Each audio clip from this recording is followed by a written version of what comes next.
मेरी friend I हुई है मेरे घर में, मेरी जिगरी दोस्त, मतलब बहुत क्लोज़ है मेरे। तो बोलती कि फ़र्शी सलवार सूट बना दो, तो बस मैंने यहाँ पे ना उसका फ़र्शी सलवार सूट कट किया और उसको स्टिच किया। तो यहाँ पे ये सूट बन के हो चुका है पूरा तैयार, और अब मैं उसको बोल रही हूँ कि तो पहन के दिखा कैसा लगता है। तो मैंने इस तरह से ना इसके जो पोंचे होते हैं ना, उसके ऊपर भी मैंने किनारी लगाई है, बाजू पे भी लगाई है और गले पर भी लगाई है। लेकिन बाकी किनारी ख़त्म हो गई थी, नहीं तो मैं बॉर्डर पे भी लगा देती, घेरे पर भी। तो इस तरह से ये पूरा बना के कर दिया तैयार। अब ये थोड़ा थोड़ा सा कपड़ा बचा है ना, इसकी मैं एकाग्री की छोटी सी फ्रॉक बना दूंगी। तो यहाँ पे ना अभी एकाग्री सोच रही है कि मैं भी मतलब सिलूँ कुछ। आज एकाग्री की छोटी छोटी चोटियाँ की हैं फर्स्ट टाइम, और ये भी निशा ने की हैं, तो ये छोटी छोटी चोटियाँ बनाई हैं। तो अभी ना मेरी फ्रेंड ने पहन लिया सूट, इसका नाम है निशा। तो इसने पहन लिया है सूट और इस तरह से इसका ड्रेस बन के तैयार हुआ है। तो यहाँ पे ना अभी ये बोल रही है कि बस मेरा सूट बन गया, मतलब काफ़ी टाइम लगा बनाने में, लेकिन सूट बन के हो गया तैयार और उसको ऐसे अच्छा लग रहा है। अब आप कमेंट में बताना कि कैसा लग रहा है। तो बस अभी शाम का टाइम हो गया था, तो सोचा कि ये बोला वो दुआसा महीना चल रहा है, मतलब अच्छा मंथ होता है ये, 2-3 साल के बाद आता है। तो हमने सोचा कि वैसे भी मैं आगरा में थी तो वहाँ तो मैं कहीं जाके कुछ कर नहीं पाई। तो जम्मू आने के बाद भी ना, मतलब कुछ दिन तक तो मेरे को वैसे ही पूजा पाठ नहीं करना था। तो फिर आज मैंने सोचा कि सब सही है तो चलो चलते हैं चीची माता। तो यहाँ पे हम सब लोग निकल गए, मैं और निशा और हमारे बच्चे, पतिदेव और साथ में देवर की बेटी, सब हम लोग चले गए थे चीची माता। तो शाम के टाइम पे हम लोग निकले थे और बस थोड़ी देर में जाके पहुँच गए, क्योंकि चीची माता जो है वो बिल्कुल हमारे घर के पास है। चीची माता के भी आज मैं आपको पूरे दर्शन करवा देती हूँ। अगर तो आप यहीं करते हो तो कोई बात नहीं, अगर नहीं करते हो तो वहाँ के भी दर्शन कराऊंगी आज। तो हम लोग पहुँच गए वहाँ पे, एक जूस का डब्बा लिया। मैंने कहा चलो भाई इसी बहाने कुछ दान पुण्य भी हो जाएगा हमारे हाथों से। वैसे भी पाप इतने हो जाते हैं कि पुण्य तो बहुत ही लिमिटेड कर पाते हैं हम तो लाइफ में। जितने कोशिश करो कि जितने पुण्य कर पाएँ उतने कर लेने चाहिए इंसान से। हमारे पैरों से इतनी चींटियाँ ही मर जाती हैं, वही पाप हमारे सर पे इतने लग जाते हैं कि वही कभी ख़त्म नहीं हो पाते शायद। फिर उसके बाद हम मंदिर पहुंच चुके थे, तो चले गए मंदिर में ऊपर। और आज ना काफ़ी सजावट है चीची माता मंदिर में, पता नहीं क्यों की है, शायद कोई कुछ होगा, कोई फंक्शन वगैरह, बट मुझे इसका एग्जैक्ट पता नहीं था कि क्यों इतनी सजावट की है।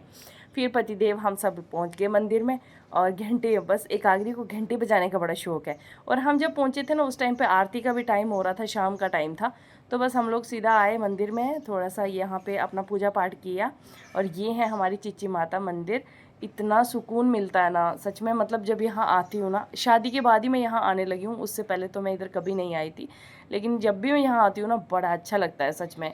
और ये है पूरी चीची माता जो हैं उनकी कहानी है कि कैसे उनका जन्म हुआ, कैसे मतलब जो भी था वो कैसे खेलती थी, कैसे वो पानी के किनारे गई, कैसे वो डूब गई, फिर कैसे उनके पिता उनको निकाल कर लाए। ये पूरी कहानी है उनकी एक रूम में सारी बनाई हुई।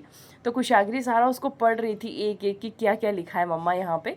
फिर उसके बाद पंडित जी ने जो जूस के डिब्बे मुझे वापस दिए, पहले मैंने अपनी बेटियों को दे दिए 2-3, और फिर उसके बाद आरती शुरू हो गई। तो मैंने सोचा चलो थोड़ी देर बैठते हैं और आरती में बैठते हैं थोड़ी देर के लिए। तो हम लोग वहाँ बैठे ही थे, पूजा कर ही रहे थे। तो आप देखो दरबार कितना अच्छा है, चीची माता मंदिर कितना प्यारा है, मतलब इतना सुकून मिलता है ना यहाँ बैठना थोड़ी देर आके ना। तो मतलब इतना बिजी शेड्यूल है, हम लोग भगवान को टाइम ही नहीं दे पाते हैं, लेकिन जितना भी कोशिश करो, जितना भी टाइम मिल जाए ना बंदे को ज़रूर देना चाहिए। बस उसके बाद यहाँ हम बैठे थे, तो बाकी के जो जूस के डिब्बे थे वो भी मैंने छोटे छोटे बच्चों को दे दिए। और बस थोड़ी देर और 5-10 मिनट में आरती स्टार्ट हो गई। तो बस यहाँ आरती चल रही थी।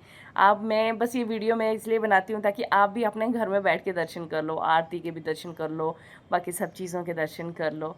तो बड़ा अच्छा लगता है, बड़ा सुकून मिलता है जब मैं इस तरह की वीडियोस बना के आप तक पहुंचाती हूँ ना, तो मुझे भी बहुत अच्छा लगता है कि इसी बहाने आप लोग भी दर्शन कर लेते हो। तो बस यहाँ पूजा पाठ हो गया, प्रसाद मिल गया था मुझे, बर्फ़ी लड्डू वगैरह ये सब लेके मैंने उसी डिब्बे में डाला और हम लोग चल पड़े वापस। एकाग्री बाहर अपने पापा के साथ खेल रही थी, मुझे देखते ही ऐसे दौड़ी भागी। और फिर उसके बाद हम आते आते वापस पहुंच गए विजयपुर, और विजयपुर आते ही मैंने सबसे पहले गोलगप्पे खाए। जब से जम्मू आई हूँ ना, बस गोलगप्पे ज़्यादा चल रहे हैं। आप भी सोचोगे यार रोज़ाना गोलगप्पे खाने पहुंच जाती है, पता नहीं कि मुझे जम्मू के गोलगप्पे बड़े अच्छे लगते हैं। वहाँ जाती हूँ ना तो गोलगप्पे वगैरह हम बहुत कम खाते हैं, घर पे बनाती हूँ वैसे तो, बाहर नहीं खा पाती हूँ कभी भी। तो बस हम घर आ गए थे, फिर निशा ने और मैंने मिलके बनाना स्टार्ट किया डिनर। बस यहाँ पे चपाती बनाई, सब्जी बनाई, ये सब चीज़ें करी। और साथ साथ में हमारी फुल टॉस मस्ती, मतलब वो बचपन के दिन छोटे छोटे से थे हम, तब से साथ रहते हैं यार। तो बस कोई मोमेंट ना वो वाला हम जिए बिना नहीं छोड़ते हैं। तो हमारे यहाँ डिनर बन रहा है, डिनर करते हैं। आपको वीडियो अच्छा लगे तो लाइक ज़रूर करना।